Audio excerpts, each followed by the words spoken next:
이 시간에 여러분 추석 명절에도 이렇게 예배당에 나와서 예배드리는 여러분께 하나님의 특별하신 은총이 있을 줄로 믿습니다.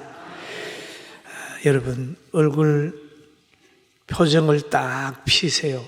식탁 앞에 앉아서 이렇게 환한 얼굴 가지고 숟가락을 들면 조리하는 사람이 어떨까요? 기분 되게 나쁘죠. 그런 것처럼 설교할 때 듣는 것도 딱 이렇게 즐겁게 이왕이면 식사 시간에도 즐겁게 밥 먹고 설교도 즐겁게 듣고 그렇게 하면 돼요. 제일 힘든 게 뭔지 아십니까? 남을 미워하는 게 제일 힘듭니다. 여러분 한번 해보세요. 미워하는 게 제일 힘들어요. 또 하나 힘든 거는 거짓말하는 게 힘들더라고요. 왜 그럴까요? 그리스도인이 되면 미워하는 게 힘들고 거짓말하는 게 힘들고 적당하게 사는 게 힘들고 시험 드는 게 힘들어요. 근데 여러분은 그리스도인이 됐으니까 힘든 거 하지 말고 쉬운 거 합시다. 옆 사람 보고 쉬운 거 합시다. 그게 뭐냐면 사랑하는 게 쉬워요. 사랑하는 게 쉬워요. 진실을 말하는 게 쉬워요. 그리고 어디 가서 열심히 사는 게 쉬워요. 이 쉬운 거 해요. 어려운 거 해가지고 단명하지 말아요. 그러니까 미워하는 사람은 단명합니다. 그래서 사람 미움받는 사람이 오래 산다는 얘기는 미워하는 사람이 빨리 죽는다는 얘기거든요. 그게 그러니까 오늘부터는 더 즐겁게 오늘 추석 명절을 통해서 더 힘있게 가정이 행복하게 되기를 주님의 이름으로 축원합니다. 추석에 많은 분들이 문자로 문안을 메시지를 보냈는데 그 중에 세상의 경험을 많이 하고 부와 권력을 가지고 있던 어떤 사람이 저한테 문자를 남겼는데 뭐니 해도 건강이 제일이니까 목사님 건강 챙기세요. 그래서 제가 그 말에는 아멘 그랬다니까요. 여러분 건강 잘 챙기시기를 주의 이름으로 축원합니다. 이 건강도 하나님이 선물로 줘야 돼요. 하나님이 붙들어 줘야 돼요. 그분만 그렇게 얘기를 하는 게 아니라 예수님도 제자들에게 하신 말씀이 있어요. 사람이 만일 온 천하를 얻고도 목숨을 잃으면 무엇이 유익하리요? 사람이 무엇을 주고 제 목숨을 바꾸겠느냐? 자기 목숨과 바꾸겠느냐? 그 목숨이 제일 중요하다. 근데 사람에게는 두 가지 생명이 있어요. 하나는 육적인 생명, 육신적인 생명이 있는가 하면 하나는 구원받은 영혼의 생명이 있습니다. 영혼이 있어요. 그래서 바울 사도는 겉사람과 속사람이라고 표현을 했습니다. 그리고 겉사람도 건강하고 속사람도 건강하게 되기를 주의 이름으로 축원합니다. 그러면 겉사람은 늘 물질에 의해서, 환경에 의해서, 음식에 의해서, 또 마음에 의해서 건강이 유지된다면 속사람은 하나님의 성령과 하나님의 말씀으로 늘 강건하게 되는 거예요. 이 두 가지가 균형이 맞아야 영원히 행복하게 사는 거예요. 할렐루야. 그런데 성경에 보면은 다니엘이라는 사람이 나와요. 다니엘은 바벨론의 포로로 잡혀가서 특수학교에서 공부를 합니다. 그런데 그 학교는 왕이 인재를 키우는 과정을 공부하기 때문에 그 청년들의 건강을 위해서 왕의 진미를 주어서 먹게 하는 곳입니다. 그런데 다니엘과 그의 친구들이 그 학교에서 공부하면서 보니까 그 예루살렘에서 배웠던 먹어야 될 것과 먹지 말아야 될 것들이 있는데, 먹지 말라고 하는 음식이 자꾸 나오니까 그들은 뜻을 정합니다. 우리가 배운 대로 나는 하나님의 말씀대로 음식도 먹겠다. 그래가지고 뜻을 정했어요. 그래 자기가 뜻을 정한 것을 한간장에게 말합니다. 한간장이요, 우리는 고기나 이걸 먹지 않으려고 합니다.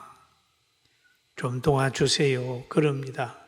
허락해 주세요. 그러니까 한간장이 말합니다.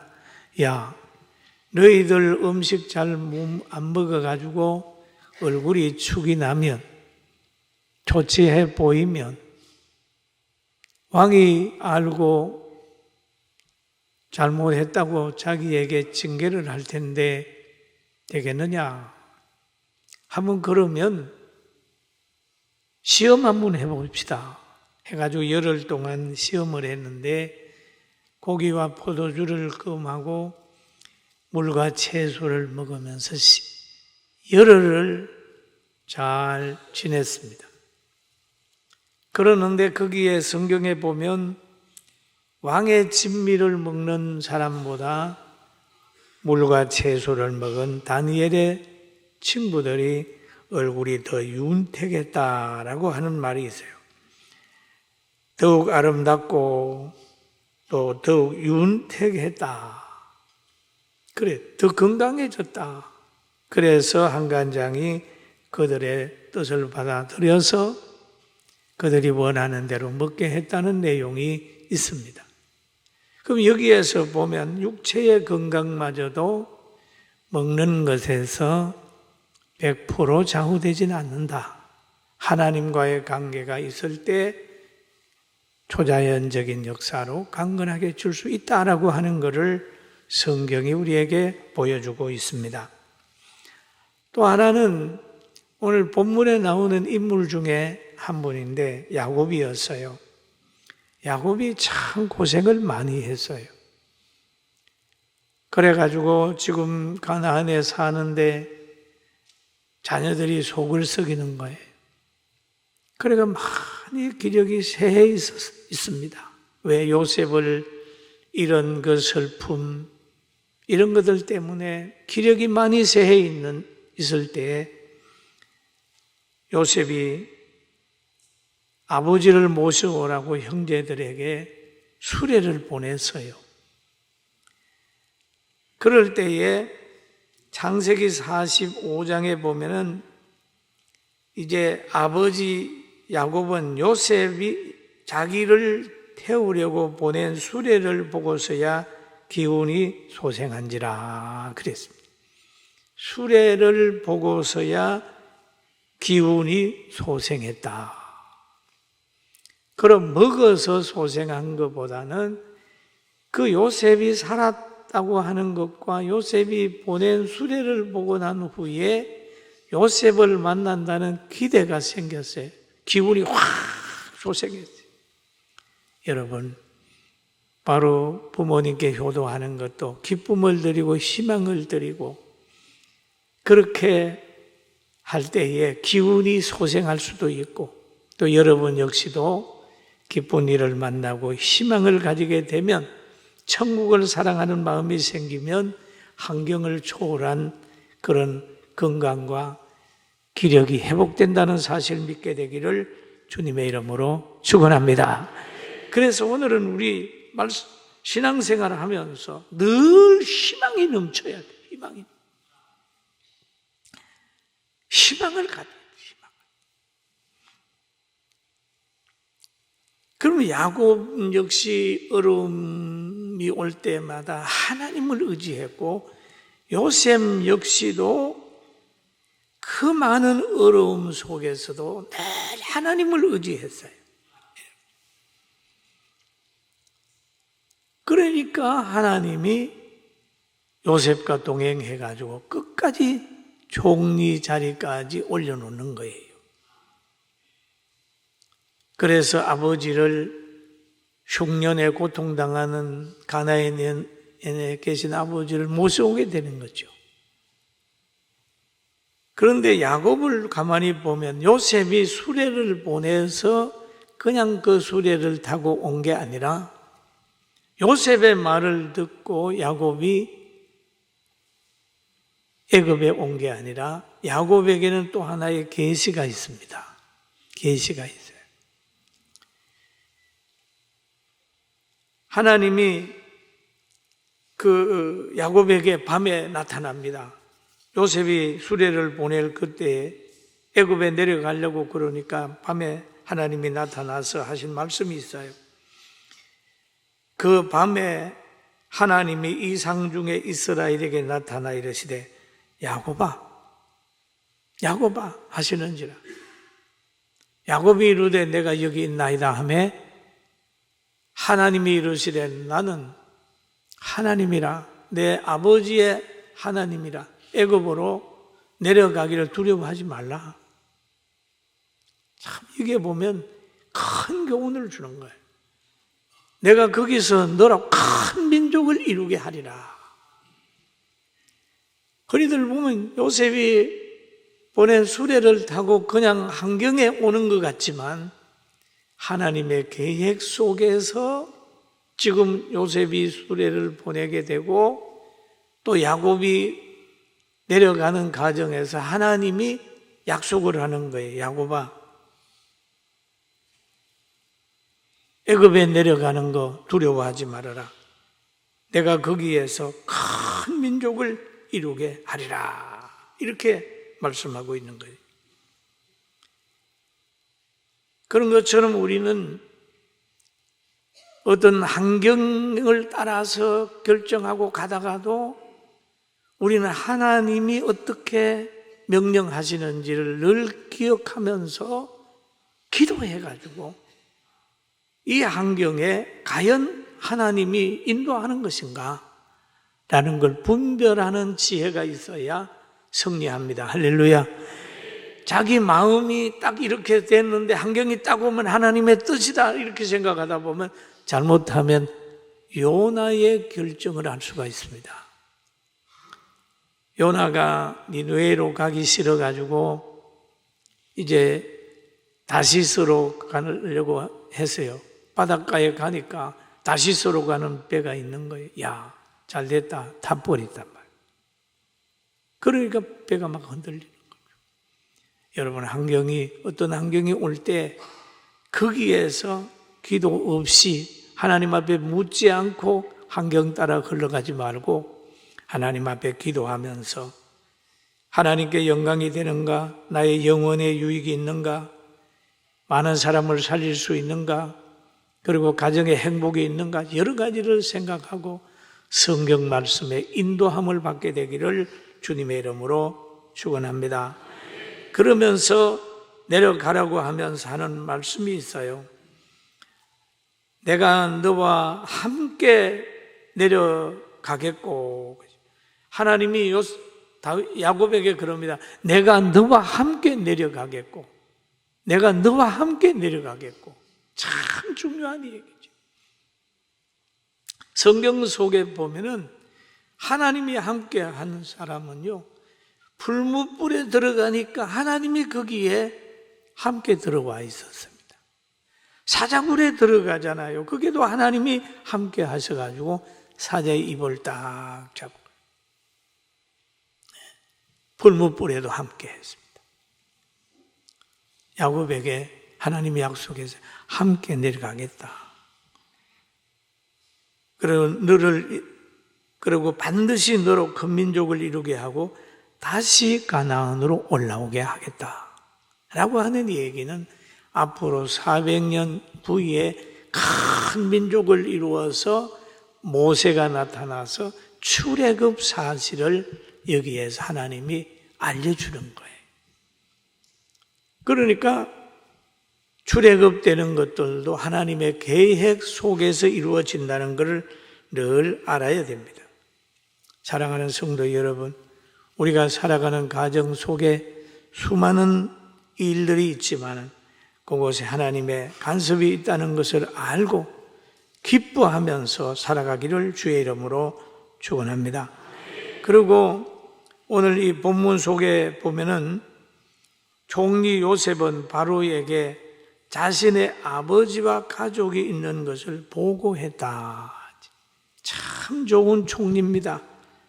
요셉이 바로에게 가가지고 자기의 가족이 가나안에서 내려왔다고 보고를 하는 거예요. 보고를 해요.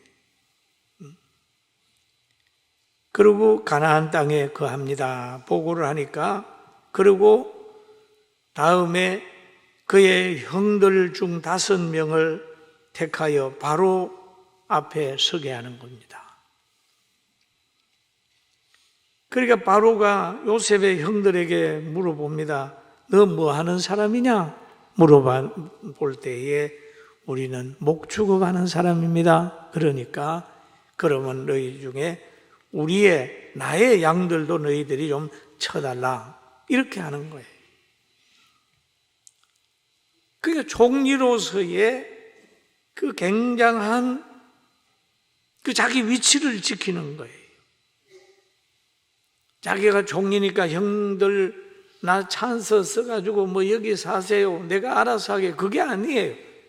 다 바로 자기가 섬기는 바로 밑에 들어가도록 만들었어요. 그래 그 형들이 그럽니다. 우리를 고센 땅에서 좀 살게 해주시면 안 됩니까? 좀 살게 해주세요. 이렇게 직접 왕에게 부탁을 하는 거예요.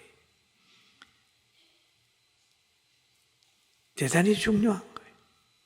그러니까 그 왕이 대답을 합니다. 왕이 대답하기를 요셉에게 그러는 거예요. 요셉에게 말합니다.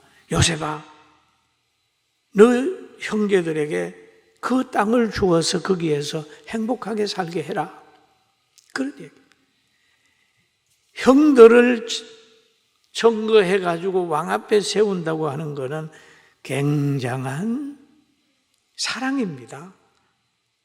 어느 정도 그 형들은 어떤 형들인지 압니까? 자기를 옷 벗겨가지고 애굽에 팔았던 형들입니다. 자기를. 그 형들을 다시 왕 앞에 등용을 시키는 거예요. 용서한 모습이죠.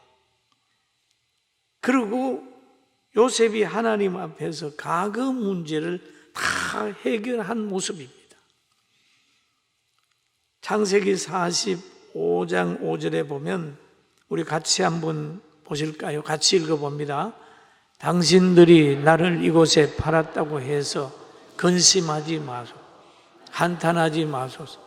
하나님 생명을 구원하시려고 나를 당신보다 먼저 보내셨나이다. 저는 오늘 이 설교를 준비하면서 여러분이 지금까지 가정의 부부간의 고부간의 형제간의 갈등, 오늘 요셉이 해결한 것처럼 과거가 해결되길 주의 이름으로 축원합니다. 우리가 말하다가 보면 어떤 집에는 옛날에 신혼여행 가가지고 실수한 것까지 다 얘기를 하면서 계속 간단 말이에요. 유익이 없단 말이에요. 요셉은 여기에서 해결하잖아요. 하나님이 그런 거다. 사랑을 입히려고 그랬다 생각하고 나에게 용서의 은혜, 사랑의 은혜를 주려고 이런 서로 간에 실수를 했구나 하고 회개하면서 이제는 과거 얘기하지 말자. 새롭게 시작하자. 오늘 우리 성도들 그렇게 되기를 주의 이름으로 축원합니다. 한번 따라 새롭게 시작하자.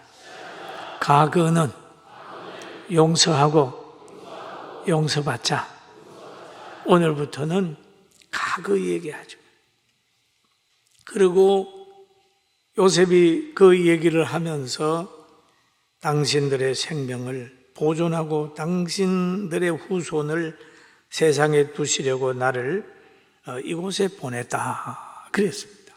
왜냐하면 요셉이 이곳에 안 왔으면 가나안에 있는 가정들은 굶어 죽습니다.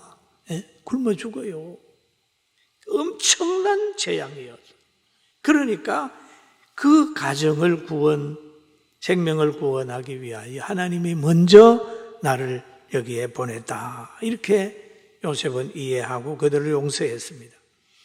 그리고 요셉은 자신의 아버지가 바로의 왕을 축복하게 했어요. 여기에 보면 요셉이 자기 아버지 야곱을 인도하여 바로 앞에 서게 하니 야곱이 바로에게 축복하매라는 얘기를 합니다. 요셉은 아버지를 바로 앞에 건의자로 세우고 야곱의 기도가 얼마나 능력 있는 걸 알기 때문에 자기가 모시는 바로가 축복받기를 원해서 축복 기도를 받게 하는 거예요. 정말 멋있는 총리입니다. 멋있는 총리. 왕을 축복하는 아버지가 축복하도록 만들어주고 또 바로는 야곱에게 축복 기도를 받은 거예요. 그리 애굽이 얼마나 부강했는지 몰라요. 그 주위에 있는 모든 나라의 재산, 모든 금은 보화를 다 글로 끌어간 거예요. 왜? 양식 사러 오면은 논밭까지 다 바로의 소유가 되게 만든 그런 사건이 있는 거예요. 바로가 축복 기도를 받은 후에 그럽니다. 야곱에게 물어보요. 연세가 얼마입니까? 그러니 야곱이 대답을 합니다. 제 나이가 조상들만큼은 되지 않습니다. 제 나이가 130입니다. 우리 조상들의 나이에는 미치지 못합니다. 그렇게 얘기를 해요. 그럼 조상들의 나이 보면 아브라함은 175세 살았고 이삭은 180세 살았고 노아는 950세를 살았어요. 자기는 130세니까 그 나이에 미치지 못합니다. 그러나 험악한 세월을 보내었나이다. 그 왜 야곱이 험악한 세월을 보냈어요? 보냈다고 얘기를 했습니다. 왜 하나님이 야곱에게 험악한 세월을 살도록 했을까요? 여러분, 하나님 믿고 사는 사람이 때로는 험악한 세월을 살 수도 있어요. 순교를 당하기도 하고 전도하다가 박해도 당하기도 하고 그러지만은 그 험악한 세월은 다 하나님의 나라의 상급으로 축복으로 연결되기 때문에 그 세월은 아름다운 세월입니다. 할렐루야. 그러니까 야곱이 험악한 세월을 살았다고 했는데 야곱의 삶을 한번 돌아보면은 참 험악해요. 장자가 아닌데 장자의 축복을 받으려고 하니까 팥죽 한 그릇에 형의 장자의 명분을 사야 되고 또 아버지한테 축복 기도를 받을 때에 변장을 해야 되고 또 축복 기도를 받은 후에 형을 피하여 저 외갓집으로 도망을 가야 되고 거기에서 가정을 꾸리기 위해서 가족이 결혼을 하게 되는데 그 사랑하는 여인을 얻기 위하여 14년간을 그 집에 종살이를 해야 되고 그리고 많은 축복을 받아가는 가정에서 외삼촌하고 갈등이 생겼고 다음에 돌아오는 길에 야복 강변에서 모든 재산과 가족을 다 강 건너 보내고 혼자 외롭게 있다가 천사를 만나서 천사를 붙들고 실험하는 거예요.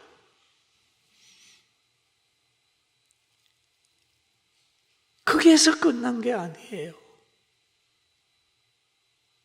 또 가다가 딸이 강간을 당하게 되고 자녀들이 살인죄를 지게 되고 또 나중에 가가지고는 사랑하는 아들 요셉에게 요셉을 심부름 보냈더니 형들이 그를 가지고 잡아가지고 저 애굽에 팔고 자기가 지어서 입힌 채색 옷을 짐승을 잡아가지고 피를 뭉쳐가지고 아버지한테 갖다 주면서 아버지, 요셉이 짐승에게 찢겨 죽었어요. 참 이런 환경 속에서 자란 거예요. 그리고 사랑하는 아내는 에길로타가 또 가장 사랑하는 아내 라헬은 먼저 가버렸고, 그래서 험악한 세월을 살았나이다 라고 하는 말을 보면 진짜 험악한 세월을 살았어요. 그러나 야곱의 험악한 세월을 살았는데 여기에서 끝나지 아니하고 하나님이 야곱의 노년에는 다른 조상들보다 엄청나게 영광을 받고 총리의 아버지로서의 고센 땅에 누리면서 살았던 부분들이 있어요. 할렐루야. 여러분, 지금까지 험악한 인생을 살아셨다면 오늘 예수님 안에서 행복한 인생을 살기를 주의 이름으로 축원합니다. 축원합니다. 축원합니다. 험악한 인생을 살았다. 지금까지 험악한 인생이라면 과거를 생각하고 불안해할 거 없어요. 그런데 요셉 또 그렇지만은 이 야곱을 보면은 야곱을 통해서 하나님의 계획이 있었어요. 12조상을 만드는 거예요. 12아들만 이스라엘의 12지파의 기초를 놓는 거예요. 이스라엘에. 그 얘기가. 저는 우리 교회가 이제 이번 10월 달이면 창립 45주년이잖아요. 45주년. 한국교회 가운데 참 어렵게 성장한 교회가 우리 교회입니다. 천막에서 시작해서 철거당하고 집으로 갔다가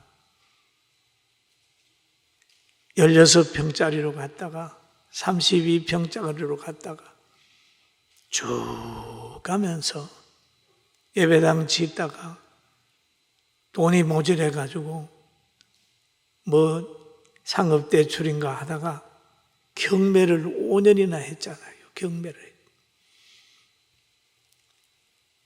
예배당 경매했어, 경매. 참 어려웠지요. 그래서 우리 예배당 경매 받는다고 목사님들이 와서 이렇게 밖에 이렇게 위에서 보면 교회 보고 가는 거예요. 그런데 어떤 사람은 들어와서 봅니다. 들어와서. 들리는 소리는 망하는 교회 같은데 교회 안에 들어오니까 성도들이 활력이 있다.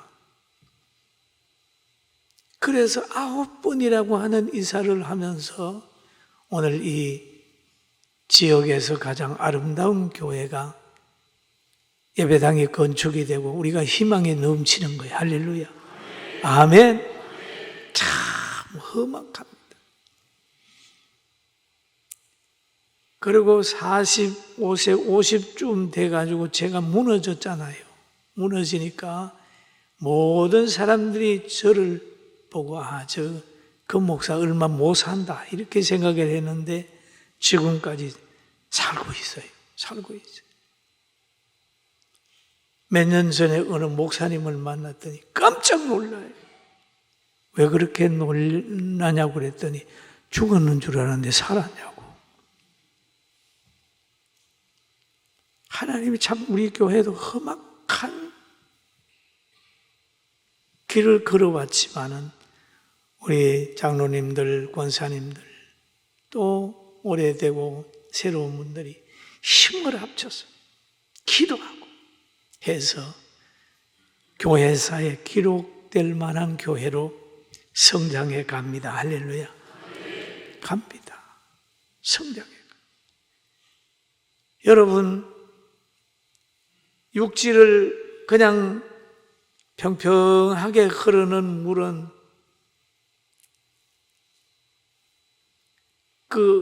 썩어요, 나중에. 저 간척했는데 거기에 가서 보면 물이 아주 지저분합니다. 그런데 산에서 흐르는 물 보면 깨끗해. 왜? 폭포를 만나요. 여러분, 인생 고생하고 힘들고 어렵게 사는 사람들 보세요. 파도에 밀려서 막 다듬어지는 죽은 조개 껍질 모양 참 아름다워.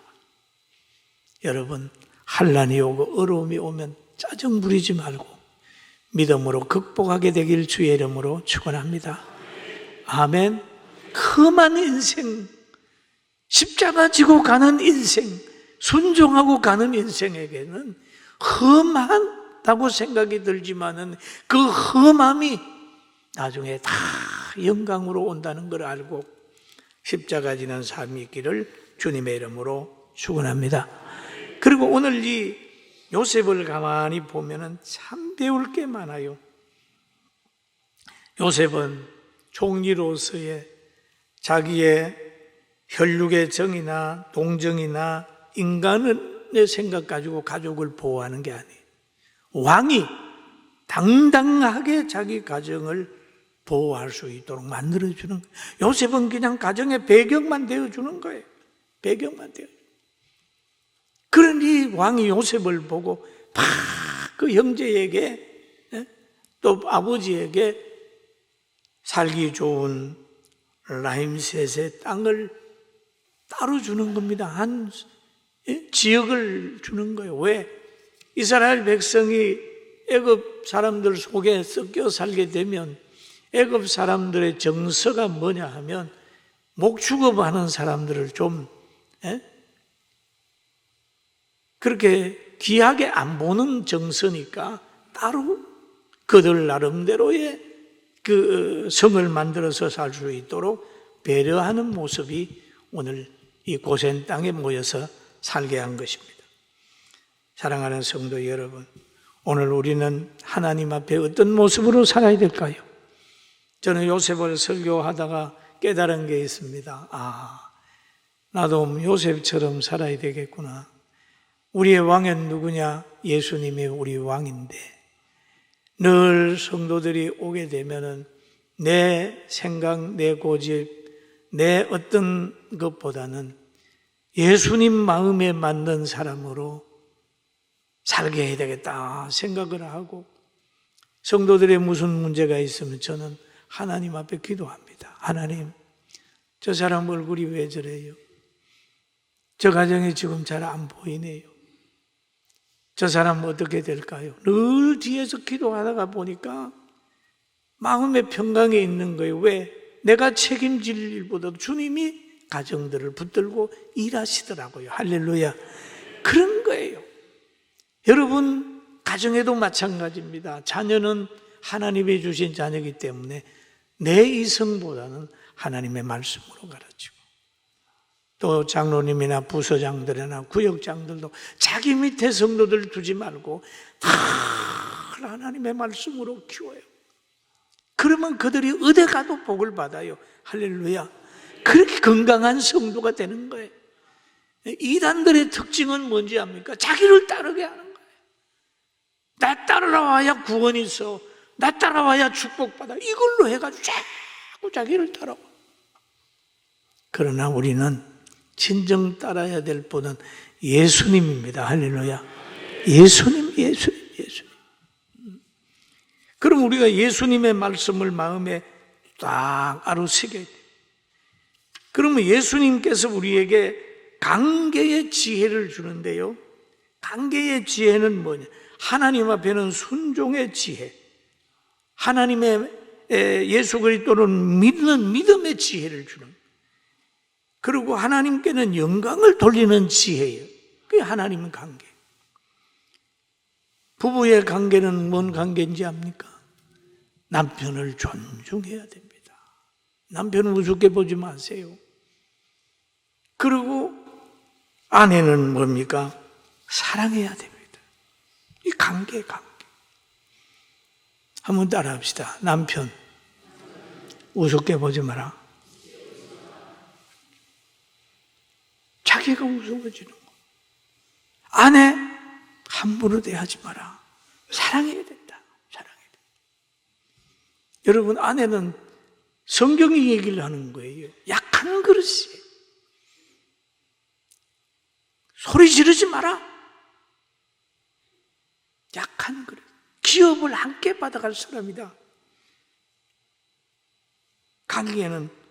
그리고 남편들아, 에베소서 5장 25절에 있더라고요. 남편들아 아내 사랑하기를 그리스도께서 교회를 사랑하시고 교회를 위하여 자신을 주신 같이 하라. 남편들은 아내를 많이 사랑해요. 희생적인 사랑이 있어야 되고, 아내는 남편을 구주로 알고 존중해야 된다. 그 관계. 자녀는 부모님을 공경하게 되고, 부모님은 자녀를 노엽게 하지 말고 주의 교양과 훈계로 양육하라. 직분자는 어떻게 할까? 죽도록 충성하라. 근데 요셉을 한번 보면은 정말 주는 교훈이 있어요. 좋은 아들 요셉, 강직한 종인 요셉, 자상한 감옥의 총무인 요셉, 그 같은 죄수들 중에서도 꿈을 꾸고 막 번민하고 그럴 때에 그들의 아픔을 너 왜 그래? 왜 그래? 이래 해가지고 알아보고 꿈의 해몽을 해줘가지고 문제를 해결하지 않습니까? 신하로서의 요셉, 월권하지 않고 자기 인기가 많이 올라가는 가장 절대적이잖아요. 그런데 바로 한테 거역하지 않고 총리 자리를 잘 지켜가지고 자기 가족까지 바로의 통치받도록 만들었어요. 이게 질서입니다. 질서. 여러분, 나라는 이런 질서가 돼야 돼요. 그리고 형제들에겐 용서하는 요셉, 가족을 책임지는 요셉, 국민에게 존경받는 요셉이, 이런 요셉 같은 사고가 여러분 우리 모두에게 있고, 오늘부터 과거 얘기하지 말고 새롭게 가정을 만들게 되기를 주의 이름으로 축원합니다. 우리 교회도 오늘부터 새롭게, 매일 새롭게 그런 역사가 우리 교회뿐만 아니라 여러분의 가정에도 대한민국에도 나타나기를 주의 이름으로 축원합니다.